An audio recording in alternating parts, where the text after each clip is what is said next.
voir grand dans la vie, quitte à voyager à travers le temps en volant d'une voiture, autant choisir une qui est pleine gueule. Pourquoi vous n'êtes pas venu me voir tout de suite au lieu d'appeler la police? Qu'est-ce que vous voulez de moi? Demandez-moi tout, mais donnez-moi ce que je vous demande. Qu'est-ce que vous demandez? Oh, j'ai libéré les deux tourtereaux. J'ai l'impression que tout est redevenu normal dans cette baraque.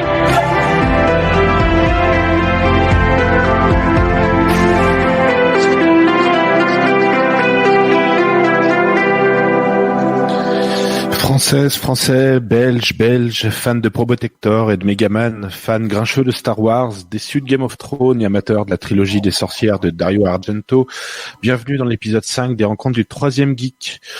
2021, année où se déroulent les événements de Mad Max 2. Qui n'a pas rêvé de se balader en slip avec un masque comme le seigneur Mungus? Qui n'a pas rêvé d'avoir un ami accroché à une chaîne à l'arrière de sa moto? On espère tous pouvoir retrouver un peu plus de liberté dans un monde moins anxiogène. Début janvier, c'est aussi l'occasion de se souhaiter une bonne année à tout le monde. Donc bonne année 2021 et la santé surtout. Aujourd'hui, comme à chaque émission, nous allons aborder deux grands thèmes. Le premier thème sera plutôt orienté cinéma, mais pas seulement, avec une question qui reste volontairement vaste et un brin pompeux. Peut-on toucher aux intouchables? Chacun en tête des films intouchables, des objets sacrés dont on ne peut rien trouver à redire, mais sont-ils pour autant si intouchables que cela? Dans un deuxième sujet, nous nous interrogerons sur les parcours de joueurs, nos parcours, comment sommes-nous arrivés à jouer quand on était plus jeune et pourquoi on continue de jouer encore maintenant? Les jeux vidéo, est-ce que c'est une mode ou une transmission? Il y aura bien sûr la rubrique Michto pas Michto, ainsi que le coup de cœur des invités et 2021, nouvelle année, nouvelle chronique. Les chroniqueurs vous répondent.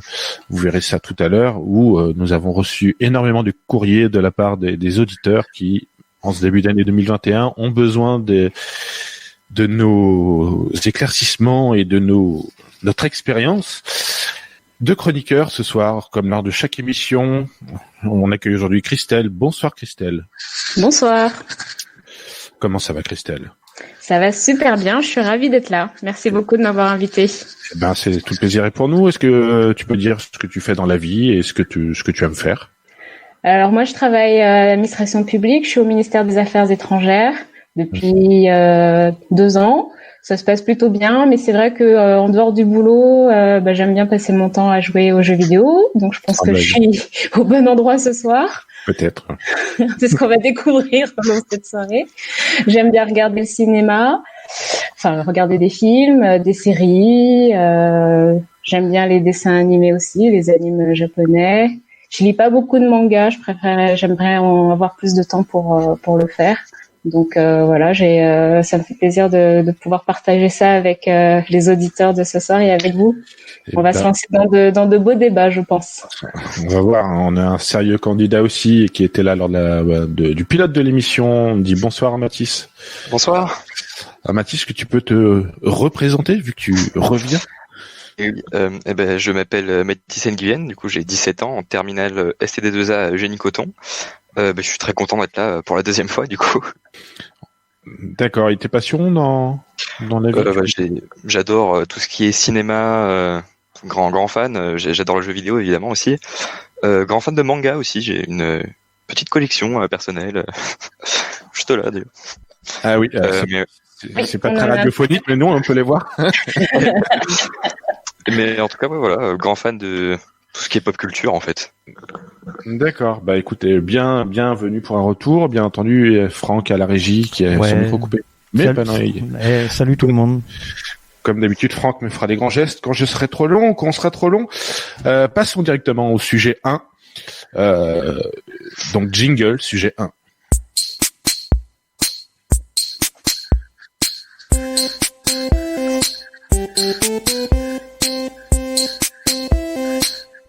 Sujet 1. Sujet 1 ce soir, plutôt orienté cinéma. Faut-il toucher au film intouchable? Bon, titre un peu pompeux, je sais, mais bon, j'aimais bien un peu le pompeux. Ça envoie du bois en ce début d'année. Alors, pour lancer un peu, pour préparer un peu cette chronique, je suis allé un peu voir sur Internet les classements des meilleurs films, parce que je me suis dit, il y a forcément des espèces de mastodontes et sur lesquels on pourrait pas toucher, donc on pourrait s'amuser à leur envoyer des cailloux. Alors, il y avait un premier classement dans les meilleurs films, donc il y avait Le Parrain, l'épisode 5, Dark Knight, Les Évadés, Pulp Fiction. Bon, je trouvais ça un peu étonnant. Puis après, je suis allé voir sur des trucs un peu plus tendance, peut-être un peu plus recherchés, le classement Télérama des meilleurs films. On avait en 1 Le Dictateur, 2 12 hommes en colère, 3 Psychose, 4 Le Parrain 2, 5 Le Bon, la Brute et le Truand, 6 Les Temps modernes et 7 Fenêtre sur cour. Voilà. Alors, première question pour lancer un petit peu les débats, les films intouchables. Ce serait quoi, selon vous, les films intouchables? Christelle, vas-y, lance-toi. Est-ce que tu veux une liste? Non, c'est quoi pour toi un film intouchable? Comment tu pourrais alors en termes de définition, pour moi, j'ai pas de définition de film intouchable. Pour moi, un film intouchable, ça existe pas.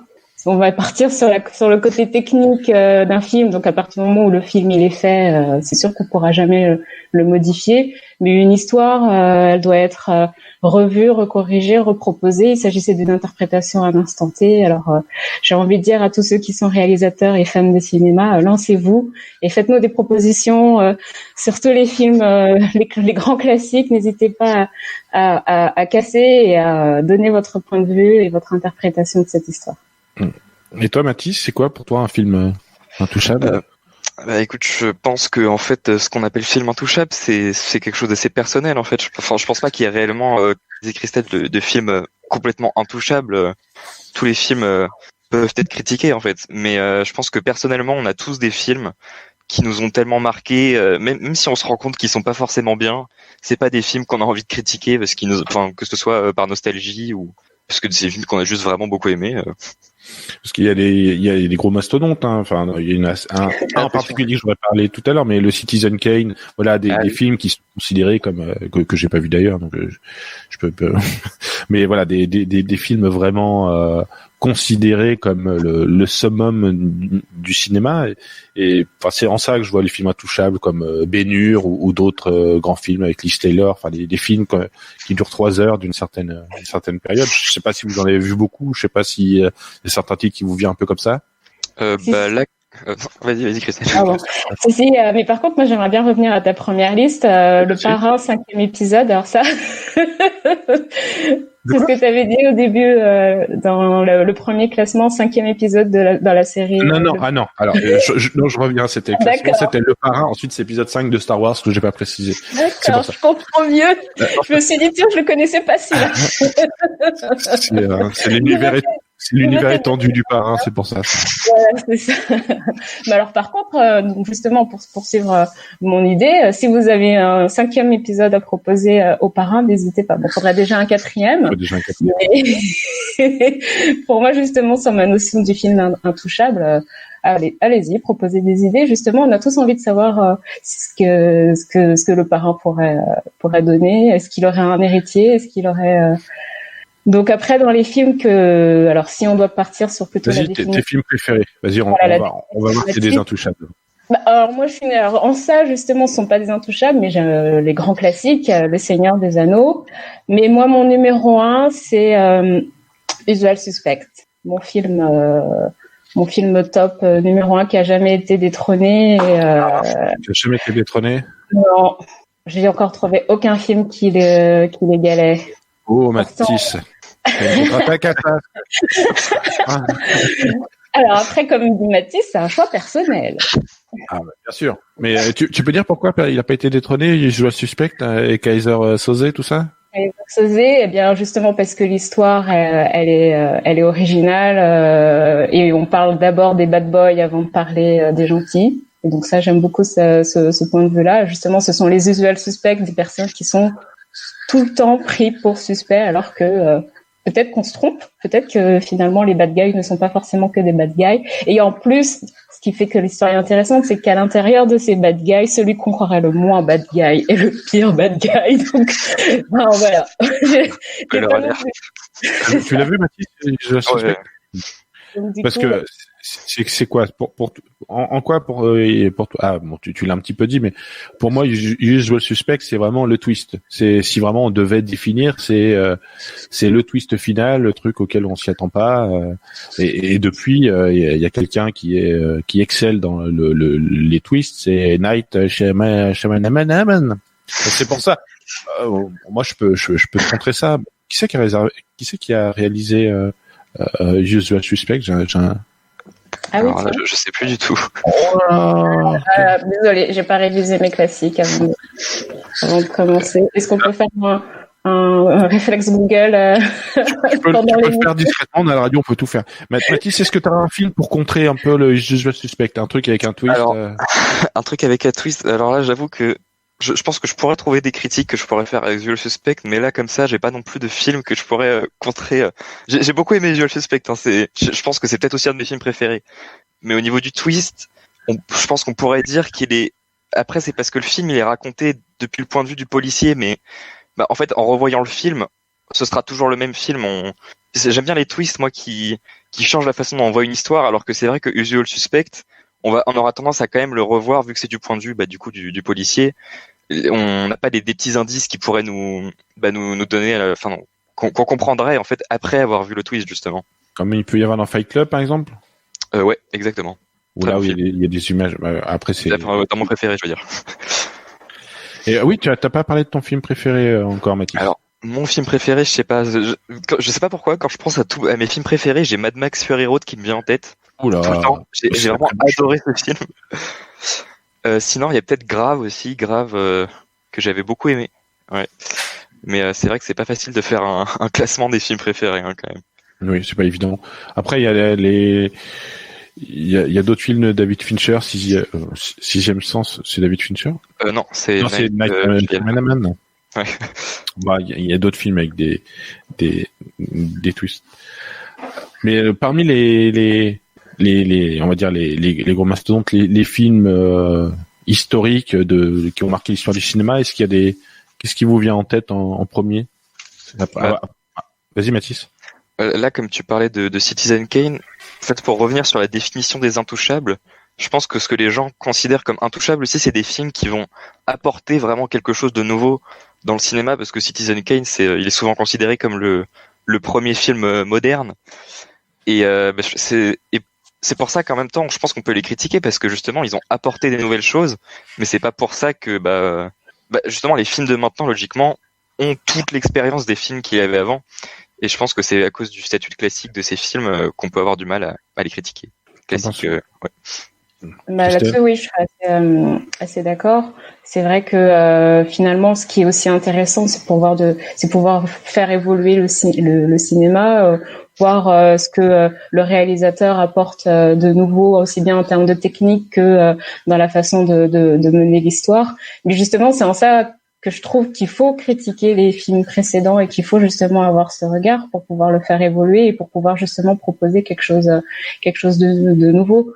Moi, j'ai adoré, je vais prendre un exemple assez simple, mais les Batman qui ont été faits dans les années 80, c'était une lecture de Batman. Au final, on a eu la version avec Christian Bale qui est aussi super.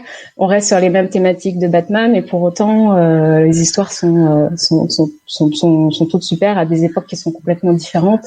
Donc et c'est ce qu'on voit aussi parce que au départ je voulais parler de James Bond parce qu'on s'est fait les 25 là le mois dernier et c'est vrai que c'est un vrai plaisir finalement de les regarder même 40 ans après, même 60 ans après, puisque du coup le premier date des années de 1960. Donc, mais parce que même si ça a un côté très désuet, parce que on est à une autre époque, la façon dont ça a été fait, les actions, les bagarres et la manière dont ils essayaient toujours de trouver des actions un peu impossibles à trouver dans la réalité, c'est ça qui était génial. Et justement, je le vois comme un défi que les réalisateurs successifs se sont donnés, de toujours trouver des cascades les plus folles, de toujours essayer de se trouver dans des lieux improbables, à la période des années 90, quand on est tous fans de surf, et ben forcément, ils mettent la scène de surf en entrée de film avec James Bond sur son surf. Avec James Bond sur son surf qui a commencé à aller attaquer sur une zone inaccessible à part en surf. Enfin bon, voilà. Et moi, je trouve que c'est vraiment ça qui est intéressant. Mais pour autant, ce sont pas des intouchables parce que en termes d'histoire, justement, le but du jeu, c'est de recréer toujours quelque chose, de toujours retrouver un renouveau dans le cinéma. Là, on a abordé pas mal. On a essayé d'être un peu objectif sur les films. On a sorti une liste de grands classiques c'est un peu des must-have que tout le monde devrait avoir au fin fond de sa vidéothèque. Mais en allant plutôt vers un côté un peu subjectif, est-ce que avec une bonne dose de mauvaise foi, est-ce qu'on chacun pourrait parler un peu de ces intouchables qui sont, alors qu'on sait que c'est pas forcément des grands films. Alors je vais commencer par moi, peut-être après c'est pour vous donner des idées. Moi je suis un grand fan de Top Gun. Je trouve que c'est un film, c'est super, c'est limite intouchable. Est-ce que c'est un grand film? Non, pas du tout. Mais je trouve que Top Gun, on peut pas toucher à Top Gun ou aux Goonies par exemple. Alors, est-ce que vous avez d'autres trucs sortis de je sais pas d'où, Mathis? Si on veut faire dans le, j'ai envie de dire un truc un peu, je sais que ça va énerver des gens, mais par exemple là récemment, il y a Tenet du coup qui est sorti que j'ai vraiment beaucoup aimé. Je l'ai vu 2 fois, mais je sais que c'est un film que les gens n'ont pas tellement aimé, j'ai l'impression. Moi personnellement, je l'ai beaucoup aimé, mais je dirais pas jusqu'à dire qu'il est intouchable non plus, mais je trouve qu'il y a beaucoup de défauts qui sont un peu tirés par les cheveux que les gens vont trouver quand même. Mais est-ce que tu as un film un peu affectif que tu trouves comme un peu intouchable en disant ouais mais alors personnellement là comme ça là, il m'en vient pas trop en tête, mais je pensais à des films, je pense que tout le monde est d'accord pour dire, même si on n'est pas forcément fan, tout le monde est d'accord pour dire que c'est des films excellents, c'est les Miyazaki. J'ai vraiment jamais entendu qui que ce soit qui a dit du mal d'un film de Miyazaki. Alors peut-être Mathis, toi tu es encore assez jeune. Après Christelle, on a un peu un autre âge et il y a sûrement des films d'il y a 25 ans. Je vois que tu opines du chef, Christelle. Il y a sûrement des films qu'on a envie de garder en tête, mais c'est limite un peu honteux. Tu vas bien nous sortir 2 ou 3 là, je le sens. J'ai une petite liste à qui me... vas-y. Bon, écoutez, excusez le côté girly. Dirty Dancing. Dirty Dancing. Grease. Alors là, par contre, je suis désolée, je mets tout de suite on ne critique pas. Ah oui, tu vois, c'est intouchable, alors que c'est pas forcément des joyaux. Hein. Alors, est-ce qu'ils sont intouchables? Non, parce qu'ils ont essayé justement de recréer des 2, des 3, des 50, des versions de 2020 qui n'ont pas eu le même succès que celui des années 60. Je suis plus sûre en quelle année, dans les années 60 en tout cas, je crois. Donc oui, voilà, il y a ces films-là. Alors moi, j'ajouterais aussi les Gremlins. Ah oui, mais c'est vrai. Mais les Gremlins, c'est quand même de la qualité. C'est-à-dire que là, pour l'instant, dans ce que tu m'as cité, t'as pas réussi à sortir le truc un peu honteux. Moi, j'y suis allé avec Top Gun. Hein. Cocktail aussi. Cocktail. Oui, Cocktail, mais c'est pas honteux. C'est une autre époque, disons. Ah ouais, mais pour moi, c'est des films qui correspondent à une certaine période, mais ça restera pas dans le top. Dans le top 100, quoi. Top Gun dans leur top 3. Oui, mais après, faut être un peu objectif. On est loin des Palmes d'Or, des Pulp Fiction ou d'autres films. Un petit peu comme ça. Il y avait aussi, peut-être qu'il reste sur la dernière minute, il y avait, je voulais un peu aborder, mais même très rapidement pour avoir un peu votre point de vue sur des espèces de films intouchables, considérés comme des chefs-d'œuvre, qui ont été un peu bousculés dernièrement. Des films comme Autant n'emporte le vent. C'est quoi votre positionnement là-dessus en 2 phrases. Chef-d'œuvre. Je l'ai pas vu. C'est-à-dire la relecture avec des thématiques un peu racistes dessus. Est-ce que en son temps, super. Il faut savoir prendre les choses en leur temps. Hein. C'est vrai. Réécrire aujourd'hui avec notre regard actuel, certes, mais à l'époque, c'était un super film. Et donc, ça reste un super film. Ça reste un super film.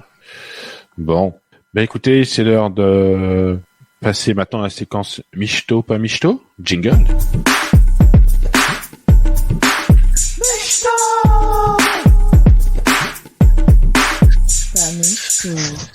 Michto, pas Michto, la chronique. Alors très rapidement, je rappelle un peu pour les novices qui nous écoutent. Michto, pas Michto, c'est un ensemble de news que j'ai chopé sur Internet. Alors pour les chroniqueurs, si ça les intéresse, ils disent Michto, ou si ça les intéresse pas du tout, ils s'en fichent un peu, ils disent pas Michto. Ok, c'est parti. Alors, Michto pas Michto, il est prévu une 9e saison de Dexter car la fin n'était pas terrible, donc ils ont décidé de faire une 9e saison de Dexter. Michto pas Michto? Pas Michto. Je dirais Michto, parce que ça m'a pas l'air... c'est un peu rare, non? Non, vous avez regardé Dexter ou? Non. Non. Ils peuvent faire En même temps, saison. vous avez regardé pas Michto. Bah si vous avez pas vu, c'est sûr pas Michto, hein. Pas Michto alors. Ah, t'as raison. 2, la 5e saison de la série The Handmaid's Tale sera peut-être la dernière selon le créateur. Je sais pas si vous avez vu The Handmaid's Tale. Si, j'ai vu, mais ça serait alors Michto parce que ce serait vraiment triste. Bah ouais, mais je crois qu'il y a une réécriture par rapport à l'évolution de la société américaine. Enfin, j'ai lu ça, mais il y a beaucoup de séries qui sont un peu retardées, mais voilà, visiblement cette série va peut-être s'arrêter, sachant qu'il y avait eu un film qui a été sorti là. Je sais pas en quelle proportion ils ont un peu étendu l'univers, mais voilà, ce sera peut-être la dernière. Donc moi je dis pas Michto. C'est pas cool. C'est pas cool. C'est pas cool. Ah, moi je dirais Michto parce que j'aime bien les séries qui durent pas trop longtemps. Ah. Mais j'ai pas vu les séries, donc en même temps... On a le droit. On a le droit. Breaking Bad, ça faisait 5 saisons, elle est parfaite. Oui. Michto pas Michto, une série animée avec Idéfix qui s'appelle Idéfix avec les Indestructibles sera en préparation pour France Télévisions. Est-ce que ça vous intéresserait, une série d'animation Idéfix? Christelle, je vois que tu Je suis désolée, je peux pas me faire de rigoler. Alors, ce serait très drôle, donc juste pour le délire, Michto, parce que je demande à voir ce que ça peut donner. C'est vrai que le pauvre petit chien, on le met toujours à l'écart. Alors voilà, une histoire axée sur lui, ça lui ferait pas de mal. Il reste en spin-off. Mathis? Moi je dirais pas Michto parce que j'aime pas trop tous ces concepts de spin-off à la chaîne, mais en même temps Michto parce que apparemment le dernier film était vachement bien. Bon, on va voir, on espère que ça va pas être de la 3D un peu moche. Ouais, faudra voir. Michto, pas Michto, le tournage d'Indiana Jones 5 débuterait au printemps avec Harrison Ford. Ouais. Ah. Christelle, elle lève les bras, elle fait une danse sur place. Toi, Mathis? Moi je dirais pas Michto parce que déjà Matrix 4 ça m'avait énervé qu'ils en fassent un. Alors Indiana Jones 5 c'est pas forcément une série à laquelle je suis extrêmement j'aime beaucoup, mais ça me marque pas plus que ça quoi. Oh, Christelle, Juste toi? de voir Harrison Ford au cinéma avec son super lasso. Si je peux me permettre. Ah. Oh, il avait préparé, Franck. Il a préparé. Michto pas Michto, Disney a annoncé 10 nouvelles séries et 2 films Star Wars, avec notamment Hayden Christensen dans le rôle de Dark Vador. Est-ce que c'est Michto, pas Michto? Est-ce que c'est... Voilà, je veux pas vous influencer. Michto, pas Michto? Ça sent que c'est une annonce un peu indigeste. Hein. Moi personnellement c'est genre 0-0 Michto, je déteste cette stratégie, ça m'a un peu dégoûté de Disney sur le moment. Oui, c'est trop, hein. Oui, c'est ça, c'est trop. Bah ils ont une année à rattraper quoi. Christelle? Je suis d'accord, c'est trop. On a déjà eu dans les derniers Star Wars les yeux pleurnicheurs des petites bestioles là, avec la touche Disney. Je pense qu'il faut arrêter de toucher. Alors là, par contre, je suis d'accord, faut arrêter de toucher à Star Wars. Il y a des limites. Bon, les films, c'est 2023, je crois. Ah oui, c'est vrai qu'ils veulent le refaire. Ouais, ils veulent le refaire. Bon, non, mais je trouve que c'est le concept de pompe. Vraiment, c'est devenu des pompes à fric, leur tout en fait, toute leur série. Quoi. Ah, c'est terrible. Bon, je pense qu'il faudra faire le tri, donc, mais bon, je vais pas me George cacher. Lucas a valider ça. Ah, Je mais crois qu'il est plus en charge lui. Christelle, faut savoir que George Lucas, comme même s'il reste actionnaire, il n'a pas le droit de donner son avis. Donc il ne le fait jamais. C'est pour ça qu'on n'entend pas. Michto, pas Michto, Puma et Nintendo officialisent des baskets aux couleurs de la NES qui coûtent 90€. Bon, elles sont pas mal. Alors pardon, j'ai pas compris. Et Puma et Nintendo, ils ont fait une collaboration et permettant, ils ont sorti un modèle de Puma avec les couleurs de la NES, avec une petite manette sur la basket. Ah, D'accord. Radiophonique Ouais. aussi, Mathis, c'est bon. Pour avoir une idée de à quoi ça ressemble. D'accord. Non, bah, pas de michto. Pas Michto. Bon, il y a d'autres choses à acheter prioritairement. Michto, pas Michto, ouverture du Super Mario World le 4 février à Osaka. Vous avez vu, c'est un parc d'attractions Super Nintendo. Enfin, Mario surtout. Ouais. J'achète les billets dès qu'on peut y aller. Toi, tu vas y aller? Donc j'y vais à fond, moi. Tu vas fond Mathis? Alors moi, Michto, j'ai trouvé les concepts super stylés, mais c'est vrai que c'est pas très Nintendo World, quoi. Alors, j'ai plutôt envie de voir ce qu'ils vont faire par la suite. Après, ils veulent développer un peu. Là, pour l'instant, c'est Osaka, mais ils veulent en mettre un peu partout dans le monde. Michto, pas Michto. Alors, bon, il n'y a pas le visuel, c'est dommage, on a la radio. Lego se lance dans les bouquets de fleurs en Lego. Alors, il y a un super bouquet que j'ai pu voir avec 756 pièces. Des roses, des coquelicots, des marguerites. Est-ce que ça vous dirait d'avoir chez vous des fleurs en Lego? Alors, pas Apparemment, michto, mais qui achèterait ça? Des décoratrices, on sait pas, les gens, des décorateurs. Ouais, alors peut-être si c'était une ambiance Lego, mais c'est vrai que là, c'est pas trop Michto pour moi. Non, c'est vraiment particulier. Hein. Je vous invite si vous voulez voir les bouquets de fleurs Lego. Peut-être qu'on peut les offrir démontés. D'ailleurs, c'est Pour la Saint-Valentin. c'est un peu voilà pour visiter Saint-Valentin les Lego démontés. Tiens, chérie, pour la Saint-Valentin, j'ai pensé à toi. Ça va t'occuper jusqu'à l'année prochaine. Ah bah ouais, je suis capé à 756 pièces, c'est pas mal. Ah, mais Michto, pas Michto, The Mandalorian, la série la plus piratée 2020, ça a détrôné Game of Thrones comme série la plus piratée. c'est pas cool, mais en même temps, j'aime de moins en moins Disney, donc c'est cool. Michto.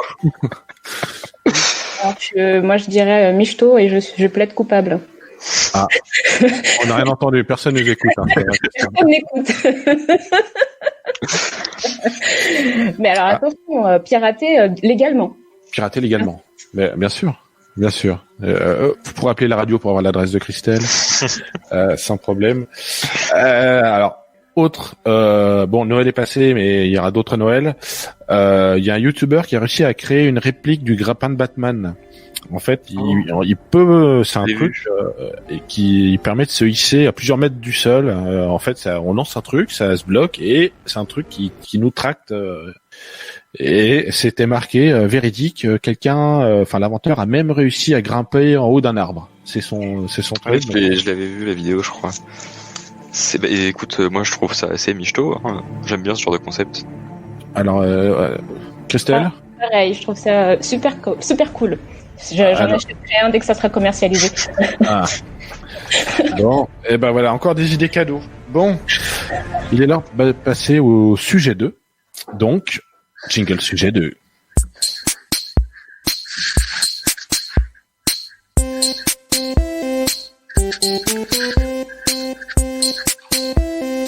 Jingle sujet 2.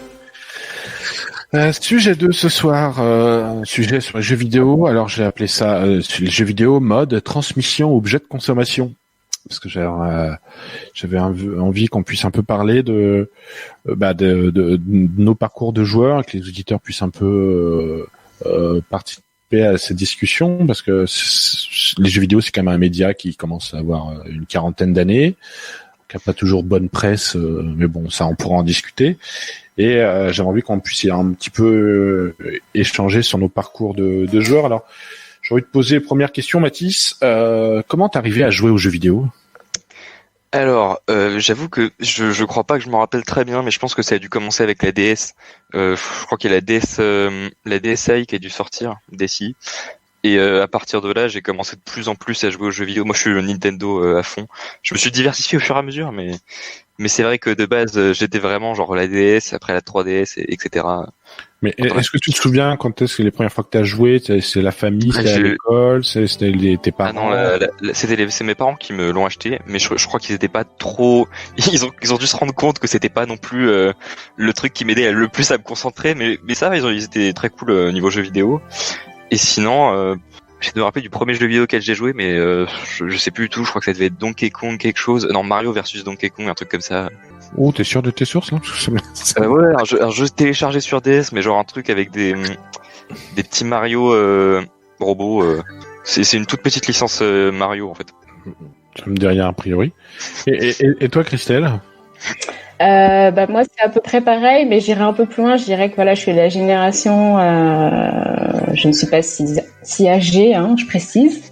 Par contre, j'ai quand même suivi un peu l'évolution des jeux vidéo entre les débuts, on va dire, de ce qui existait et puis aujourd'hui. Et du coup, moi, j'ai commencé avec la Game Boy en noir et blanc. Avec Kirby. À 91. 90, non, tu te souviens, t'as à peu près la date, à peu près ça, ouais. Je dirais peut-être 9-10 ans. Et donc c'était mon premier jeu vidéo, on va dire. Et j'avais que ça en fait à la maison. Mes parents étaient pas trop pour les consoles du coup à la maison. Mais par contre, ils avaient bien voulu la Game Boy et les quelques jeux que j'ai eu avec. Il y avait sûrement Tetris qui était livré avec, il me semble. Mais est-ce que tu te souviens comment tu l'as eu, comment t'as eu l'idée? Est-ce que t'as joué chez quelqu'un avant ou pas? Non, alors je me souviens plus exactement, mais je pense que c'était à l'école. On devait en parler avec tous les copains et ceux qui avaient des parents beaucoup plus cool que les miens ont réussi à avoir des Game Boy. Il y avait même des consoles que je connaissais même pas. Et du coup, alors sans forcément parler de caprice, mais j'ai lourdement insisté auprès de mes parents. Oui, ça s'appelle comme ça, ça s'appelle comme ça. En fait. Non, j'ai lourdement insisté, on va dire, auprès de mes parents pour avoir une Game Boy. Et du coup, ils ont gentiment accepté de m'en offrir une.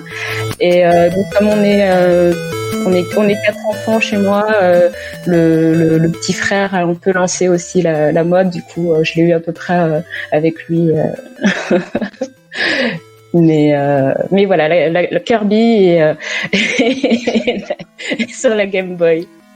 D'accord, justement, t'as anticipé un peu ma autre question, mais votre jeu vidéo le plus marquant, on va dire toi, pour Kirby. D'ailleurs, pour la petite histoire de 2 minutes, parce que j'aime bien les petites anecdotes, Kirby, c'est le nom de... Tu sais peut-être, Mathis, d'où vient le nom Kirby? Alors, c'est possible, mais il doit être très loin dans ma mémoire, donc... Alors juste pour la petite histoire, c'est Nintendo, il fait son jeu Donkey Kong, sa bande d'arcade, et ceux qui ont les droits de King Kong se retournent vers Nintendo en disant mais vous avez piqué un peu votre nom, notre nom, vous nous devez des sous. Et Nintendo, ils essaient de riposter et ils embauchent un avocat qui s'appelle Kirby, et l'avocat a réussi à plaider et au final Nintendo a eu gain de cause. Le fait d'utiliser Kong ne renvoyait pas forcément au droit de King Kong, et pour le remercier Nintendo de pas s'être fait plumer totalement, ils ont dit le prochain jeu, un des jeux qu'on développe t'auras ton nom, donc il s'appelait Kirby l'avocat, et donc le jeu s'appelle Kirby. Voilà pour la petite histoire. Le petit côté Wikipédia. Et pour toi, Mathis, ton jeu vidéo le plus marquant comme ça, alors tu m'as cité. Mon jeu vidéo le plus marquant, alors je pense que c'est Hotline Miami. C'est vraiment à partir de ce jeu-là que j'ai commencé à aller de plus en plus vers plein de petits jeux beaucoup plus indépendants et avec des gameplays plus intéressants, je dirais. Mais ouais, Hotline Miami, vraiment méga coup de cœur. C'était sur quel alors ça fait un moment que c'est sorti maintenant. Moi j'y ai joué genre il y a 1 ou 2 ans. C'est sur Switch. Oui c'est ça. C'est sorti sur PC je crois de base. D'accord. Désolée, je connais pas. Non, je connais pas. Excellent jeu. On pourra aller voir. Je note. Est-ce que je vous pose la question à tous les deux, est-ce qu'il y a des jeux auxquels vous jouiez dans votre enfance et auxquels vous jouez encore? Est-ce qu'il y a des classiques? Est-ce qu'il y a des intouchables dans les jeux vidéo? Oui, Christelle? Est-ce que les jeux solitaires sur ordinateur, ça compte? Oui, le solitaire, tout à fait. Il y a aussi le démineur, si tu as compris les règles. J'ai commencé avec ça, désolé. Après la Game Boy, je suis passée sur les jeux de cartes sur ordinateur, et du coup, je me suis à un moment acheté. Acheté. À la radio, on voit pas le geste à la radio. Très bien. Un jeu avec 150 types différents de jeux de solitaire sur ordinateur. Tu sais te faire plaisir, Christelle, on voit bien. J'ai passé beaucoup de temps sur ce jeu. C'était un de mes moments préférés, de tester les 150 versions différentes de solitaire sur ordinateur. Et j'insiste, non, je ne suis pas une geek. Non. Mathis, est-ce que t'as encore des jeux doudous ou des jeux qui te suivent un peu comme ça? Récemment, parce que Professor Layton, c'est une série que j'ai toujours aimée et que j'avais joué justement quand j'étais plus petit. Et là, j'essaie de me refaire la collection en fait, parce que je les ai tous paumés. Du coup, je me les rachète un à un et je recommence à me faire les jeux du premier au dernier. Justement, ça c'est des jeux un peu intemporels, peut-être. Ah oui, franchement, le premier, je trouve qu'il est un peu vieilli, mais sinon, c'est quand même c'est de la bonne cam. C'est un des jeux phares de la DS. Est-ce que vous pensez qu'il faut être initié pour jouer aux jeux vidéo? Parce que on va élargir un peu le débat. Parce que dans le cadre de mon activité professionnelle, je rencontre beaucoup de situations où les jeux vidéo sont problématiques, extrêmement problématiques, à travers Fortnite, à travers tous ces jeux-là, même si on oublie un peu les débats sur la violence de GTA, parce qu'on est passé à autre chose. En tout cas, la médiation, on peut passer à autre chose. Mais est-ce que vous pensez que il y a besoin d'être un peu initié pour jouer aux jeux vidéo et que ça fait partie un peu moi je pense que c'est un peu quelque chose autour d'une culture. Il y a une culture jeux vidéo et dont le rétro gaming en fait partie. Mais est-ce que vous auriez envie de pouvoir proposer des jeux un peu méconnus ou un peu sur des générations précédentes à des plus jeunes que vous? Mathis? Je pense que tout dépend du jeu vidéo en vérité, parce que là comme ça, je pensais pas à des jeux par exemple comme Celeste ou encore Hotline Miami, mais c'est des jeux en soi qui sont même pas si complexes que ça au niveau de leur gameplay, mais en même temps c'est des jeux, j'ai l'impression que c'est le genre de jeu qu'on considère comme vraiment des trucs de gamers, de gros gamers quoi. Alors qu'en soi, ils sont peut-être pas ultra accessibles si on n'a vraiment jamais joué à un jeu vidéo, mais ouais, je pense que ça dépend aussi des gens qui jouent. Il y en a qui sont naturellement bons aux jeux vidéo et d'autres qui apprennent et qui n'y arrivent pas aussi. C'est des jeux très challengeants, mais je te pose la question, Christelle. Est-ce que toi, je sais pas si t'as des neveux, des nièces ou même des connaissances d'enfants plus jeunes où t'as envie de leur dire tiens, Donkey Kong Country, c'est vachement bien. Tiens, moi je le ferais sur un Megaman ou un Probotector que j'ai cité en introduction. Est-ce que toi tu te verrais proposer ce genre de jeu? Oui. Alors je vais utiliser un grand mot. La démocratisation des jeux vidéo. Ouais. Ça devrait être une nouvelle politique du prochain président. Qu'est-ce que tu sous-entends par là, démocratisation Tout le monde devrait jouer aux jeux vidéo. Franchement, en tout cas, moi, je trouve que c'est un moment de détente. Il faut arrêter de se prendre un peu trop au sérieux sur ça. C'est pas du tout un jeu malheureusement, oui, c'est un jeu qui est que les gens pensent réservé à un certain groupe de personnes. Mais moi, je ne me trouve pas exceptionnelle, je ne me trouve pas différente. J'ai passé du bon temps à jouer parce que justement, je peux tomber sur des jeux un peu casse-tête et même si c'est pour me détendre, je vais me prendre la tête pendant 1 heure sur le jeu. Je vais me tuer les doigts sur la manette. Enfin, bon. Donc oui, c'est une manière très particulière de se détendre. Mais à la fin, quand on a fait nos 8 heures de jeu et encore, je suis là, c'est plutôt un euphémisme parce que je tourne plutôt à 40 heures sur un jeu pour pouvoir le finir. C'est peu quand même à 40 heures. Non. Le jeu dont je vais parler après, les gens experts le finissent en 8 heures. Moi, il m'a fallu 40 heures pour le finir. Mais j'accepte d'être alors ce qu'on peut appeler une débutante et en tout cas de pas toujours être très à l'aise sur ces jeux-là. Mais voilà, c'est un moment de détente, c'est un moment pour rigoler et il existe tellement de jeux différents que chacun peut vraiment trouver son bonheur et trouver un jeu sur lequel il arrivera à se détendre et à se faire plaisir. Ouais. Oui, Mathis. Je voulais juste parler justement que par rapport à la démocratisation des jeux vidéo, là récemment, il y a 2 jeux en fait qui ont débarqué sur le marché. Enfin, il y en a un qui était déjà depuis longtemps, mais qui à mon avis sont vraiment des jeux qui montrent que le jeu vidéo ça peut quand même être quelque chose d'assez extraordinaire. C'est Among Us et Fall Guys. C'est vraiment genre la définition des jeux tout public quoi. En fait, c'est des jeux auxquels tout le monde joue. T'as pas besoin moi j'y joue avec des amis qui ont jamais touché à des consoles et on s'amuse beaucoup. Ouais. C'est vraiment des jeux je trouve qui sont vachement bien sur le côté démocratisation justement. Ouais, tu vois, je connaissais pas du tout celui-là. Alors, moi, j'aurais cité les Sims. Ah oui, c'est vrai que aussi permis à beaucoup de gens qui sont pas forcément fans de jeux vidéo de s'y mettre. Ce sont les Sims, c'est les quatre séries successives qu'il y a eu.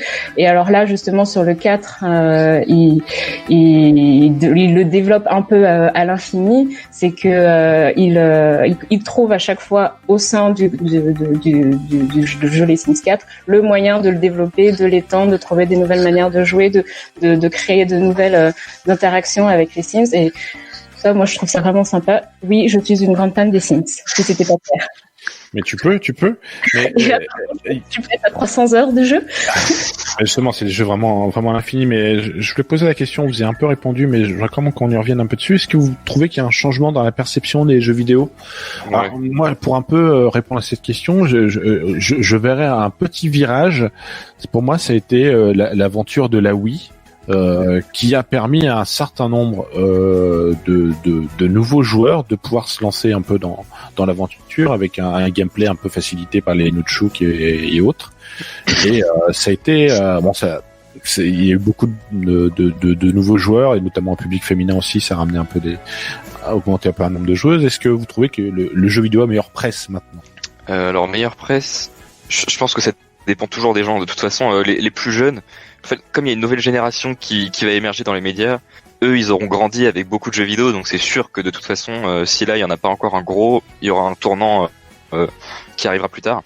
Mais je trouve que et tout ce qui est e-sport aussi, ça c'est quand même un gros truc quoi maintenant. Je crois que le jeu vidéo, c'est un des domaines qui rapporte le plus d'argent en plus. Ouh, j'avais des chiffres sur une autre émission, mais je les ai plus.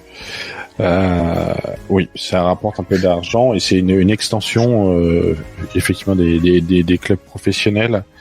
Je vais juste finir par la touche rétro gaming parce que je me suis aperçu en tout cas que c'était quelque chose qui pouvait être vraiment partagé maintenant et assez fédérateur. Pour avoir fait un peu de 3 événements à la boutique Phoenix à Montreuil, il y a toujours des gens qui venaient sur des Sonic, sur des trucs en disant j'y ai joué quand j'étais petit, qui s'arrêtaient 2 minutes, et c'est des gens sur d'autres jeux qui auraient dit c'est pas pour moi, et là il y avait toujours une envie d'un peu de faire les choses. Est-ce que moi je trouve que c'est une super façon un peu transgénérationnelle de partager les jeux vidéo. Je sais pas si vous partagez ça. Je pense que tout le monde a déjà au moins touché une fois maintenant aux jeux vidéo. Enfin, je parle surtout, je pense pour ma génération, on a tous déjà au moins touché à un jeu vidéo. Et je sais que j'ai des amis justement qui jouent pas du tout aux jeux vidéo et quand ils pensent justement aux jeux vidéo, ils se rappellent de jeux de leur enfance qui les marquent. Et je pense que s'ils les revoyaient d'ici quelques années, ils auraient envie d'y rejouer. Christelle, c'est pas du tout partagé. Alors moi je suis assez d'accord aussi avec ça, mais je pense comme tu disais la Nintendo Switch, les Wii, elles ont fait des jeux familiales et donc du coup tout le monde s'y est mis de cette manière aussi. Familiaux, pardon, oui. Ouais, c'était une période, mais est-ce que ça a apporté d'autres joueurs? Ça on peut pas savoir. Bon, on va passer à la nouvelle séquence 2021. Les chroniqueurs vous répondent. Jingle. Vite, sauvez-moi. Je sais plus quoi faire. Je suis vraiment perdu. Donnez-moi votre avis. S'il vous plaît, j'ai besoin d'aide. Vite, aidez-moi. Les chroniqueurs vous répondent. Oui, les chroniqueurs vous répondent. On a reçu beaucoup de courriers en cette début d'année. Alors, sans plus attendre, on va passer à la première question. Question de Paulette de Montreuil. Alors, en fait, je vous lis le courrier de Paulette et vous donnez un peu votre avis. Pour mon 4e mariage, je souhaiterais louer la cantina sur Tatooine. Considérez-vous que c'est un lieu adapté pour les mariages et accessoirement pour les fêtes familiales en général? Christelle? Moi, je l'encourage vivement à se renseigner auprès du propriétaire pour justement savoir comment réserver cette salle et la privatiser, parce que je vous conseille, en tout cas, si elle souhaite se rendre et utiliser ce lieu, il faudrait la privatiser. Elle risquerait d'être grandement dérangée par les usagers habituels qui, on peut dire, ne savent pas forcément très bien se tenir en société et justement, d'habitude, ne s'intéressent pas forcément aux autres ou aux réceptions de ce type. Mathis? J'allais dire, oui, c'est vrai que parfois il y a beaucoup d'agitation, mais il y a des bons musiciens, puis il y a une ambiance sympathique. Mais c'est vrai que parfois il y a des troubles faits. Oui, bon. Si vous cherchez des fois un conducteur de vaisseau qui va assez vite, vous pouvez peut-être le trouver là aussi pour repartir après les mariés. Ça peut être une bonne option. Question de Sylvain de la Cité de l'Espoir à Montreuil qui nous écrit ma voisine, une certaine Sarah Connor, est constamment dérangée par le même individu avec un accent allemand. Alors, il y a des coups de sonnette intempestives viennent me déranger pendant mes réunions Tupperware. Dois-je aller lui dire?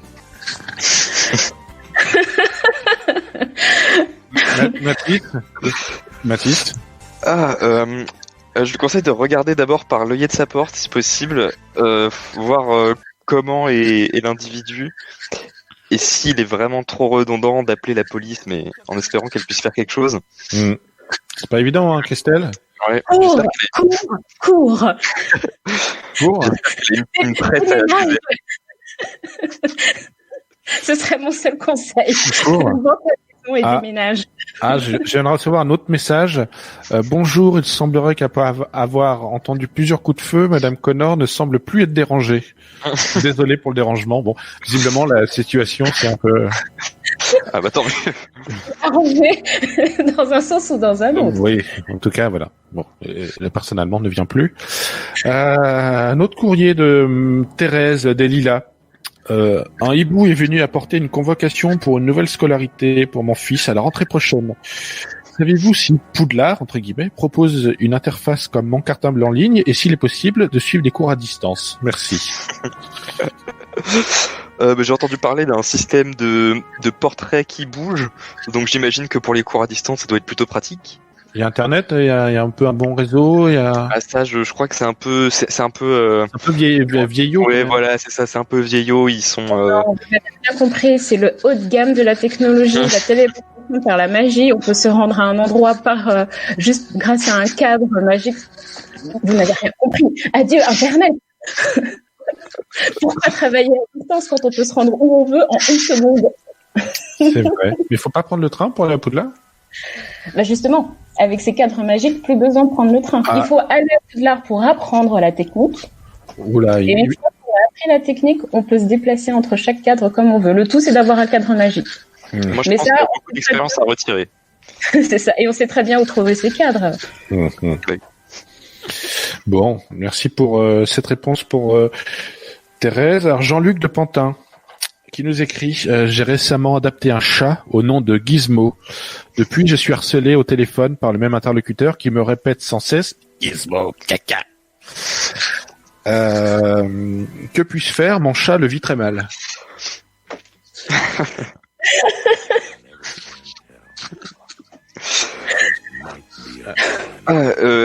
Passer sur liste rouge, on peut dire ça? Je pense que directement.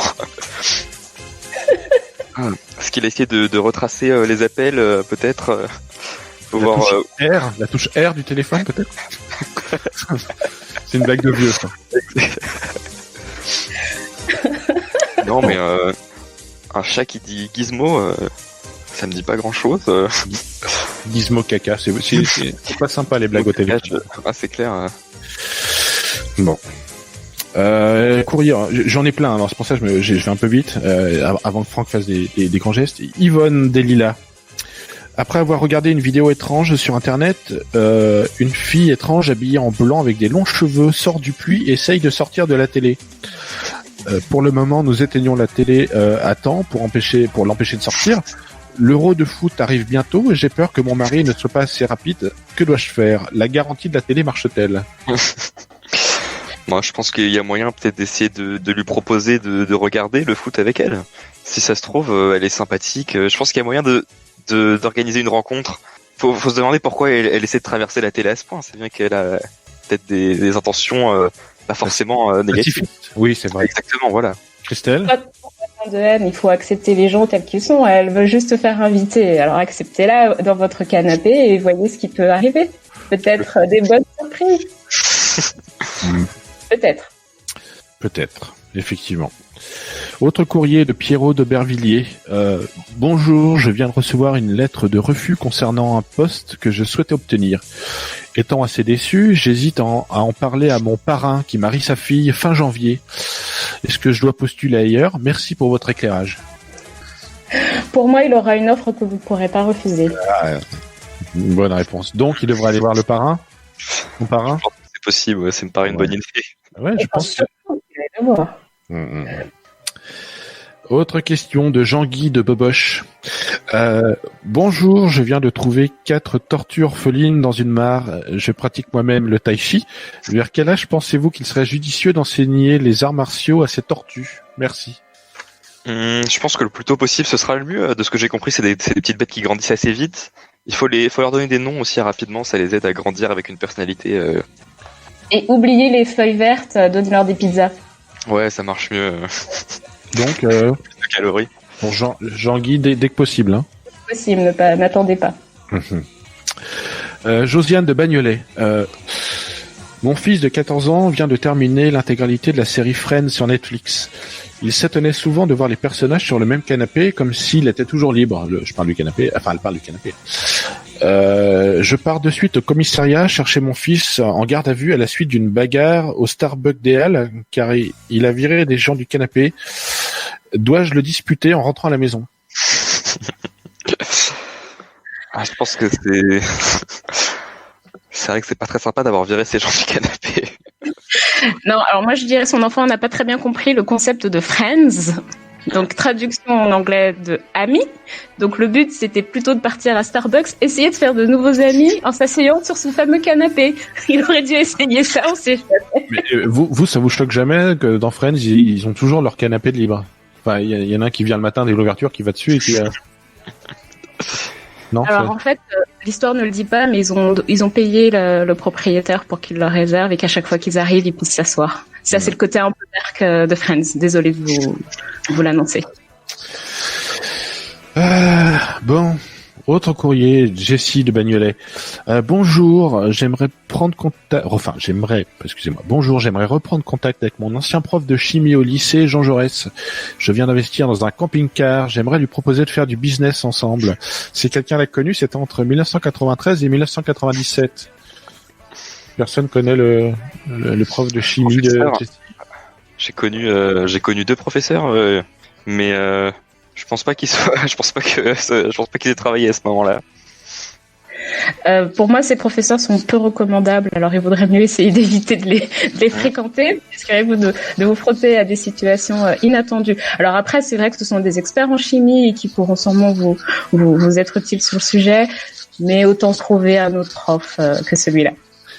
Bah écoutez, merci pour vos conseils éclairés. Il est temps de passer à la rubrique coup de cœur, donc jingle coup de cœur.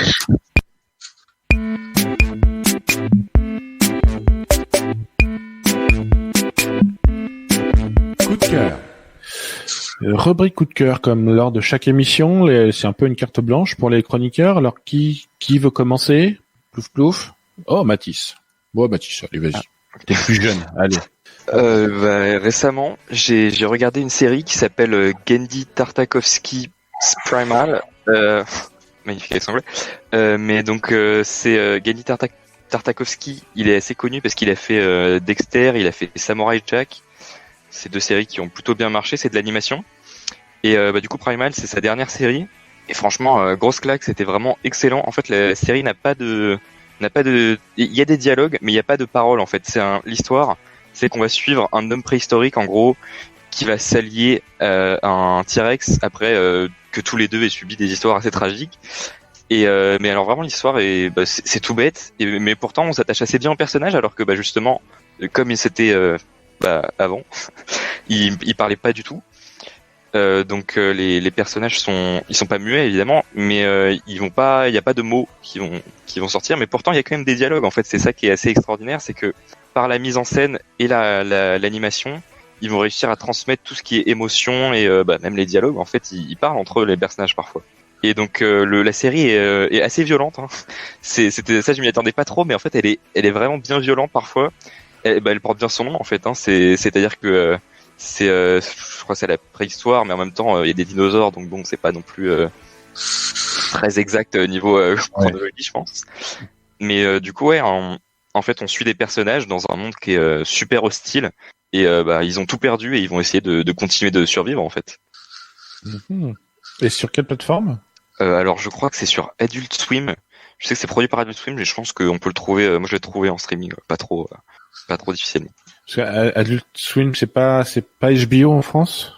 Alors, je sais pas du tout. Ou Netflix, c'est ceux qu'on fait, comment ça s'appelle, le dessin animé avec le où c'est un cheval. Ah oui, BoJack Horseman. Alors non, je crois que ça a peut-être été racheté par Netflix, ça, je sais pas. Ah. Mais je crois que Adult Swim, que j'ai compris. Ouais, Rick et Morty. Rick et Morty. Oh là. Ça faudrait que je m'y mette, j'ai toujours pas fait. Ok. Autre chose à rajouter, Mathis? Il y a que 10 épisodes, donc c'est court. Donc tranquille. Hein. Et qu'une saison. Il n'y a qu'une saison pour l'instant. Il va y avoir une saison 2. Ouais, il y aura une saison 2. Et c'est sorti quand? Est-ce que tu sais à peu près? Je crois que c'est sorti sur le long de l'année. C'est sorti en 2 parties. La première partie, je sais plus trop quand elle est sortie. Je crois début 2020, et la deuxième partie, elle est sortie à partir d'octobre. D'accord. Donc ils ont réussi à faire 2 parties avec 10 épisodes. C'est quand même magique. Ah non, franchement, c'est pas des épisodes très reliés. Ok, merci. Mathis, tu as la parole, Christelle. Alors, moi, mon coup de cœur, ça sera plutôt jeux vidéo. Et c'est la série de jeux vidéo Ori. Donc, j'ai joué à ça. Je l'ai découvert, pas l'année dernière, du coup, en 2019. La première, c'est Ori and the Blind Forest, qui est sorti en 2015. Et le deuxième, opus, est sorti en 2020.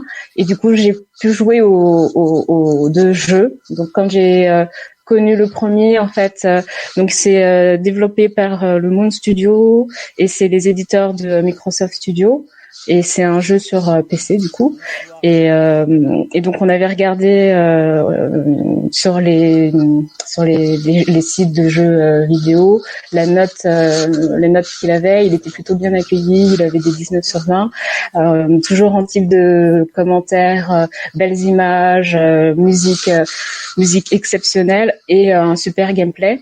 Et du coup, quand je l'ai testé, j'ai tout de suite adoré puisque c'est le genre de jeu que moi j'aime bien, jeu de plateforme et d'aventure, avec un petit personnage donc qui s'appelle Ori, qui est une sorte de spectre lumineux, enfin un petit esprit lumineux qui saute, qui court, qui grimpe aux arbres, grimpe sur les murs, et en fait l'objectif c'est de sauver sa forêt qui a été anéantie par un événement. Au début du jeu, on ne sait pas trop ce qui s'est passé, et donc il doit sauver son territoire. Donc moi je le conseille. D'accord. Donc encore un jeu où on meurt quand on tombe dans le trou? Non, justement, en 2020 on fait plus ce type de on revient comme ça. Il faut bien que les jeux de plateforme évoluent. Mais tout à fait. J'en ai un peu après les jeux de plateforme, mais c'est moi. C'est mon problème, moi, ça m'appartient. Vive les jeux de plateforme, c'est du son, t'as pas trop entendu. Il n'y a pas eu trop le temps pour mon coup de cœur, mais je dirais la série Viking, allez voir cette série, elle était magnifique, ça réconcilie un peu avec les fins de série après Game of Thrones. Franck, tu fais plus de gestes, et ça veut dire que c'est déjà l'heure de se dire au revoir. Oui, c'est l'heure. Et voilà, je vais remercier chaleureusement Christelle et Mathis d'avoir participé à l'émission, d'avoir répondu à mon invitation. Je vous merci beaucoup, messieurs, dames. Merci beaucoup, merci à toi. Merci pour l'invitation. Et oui, ça passe vite, 1 heure. Voilà, c'était l'émission en live du mardi, donc il repassera tous les mardis. Vous pourrez l'avoir aussi en podcast sur le site de Radiant. Bonsoir, à bientôt. Salut au Coco Juju et on vous dit à bientôt au mois de mars pour une nouvelle émission. Salut tout le monde. Je sais où tu te caches. Vous dites que vous avez fabriqué une machine à voyager dans le temps à partir d'une DeLorean? Pour voir grand dans la vie, quitte à voyager à travers le temps en volant d'une voiture, autant choisir une qui est de la gueule. Pourquoi vous n'êtes pas venu me voir tout de suite au lieu d'appeler la police? Qu'est-ce que vous voulez de moi? Demandez-moi tout, mais donnez-moi ce que je